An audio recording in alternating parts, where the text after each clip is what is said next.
அன்பான மகள் வந்தார் அம்பானி நானாகிறேன்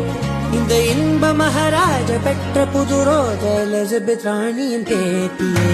தாயே தாயே மகளன வந்தாய்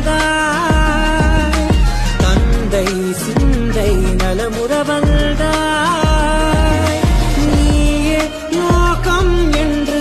ஆனாய் பெண்ணே என்னை ஆளும் தெய்வம் நீதான் கண்ணே பெற்றது நானா இல்லை உன் மகனே நானம்மா தாயே தாயே மகளன வந்தாய் தந்தை சிந்தை நலமுற வந்தாய்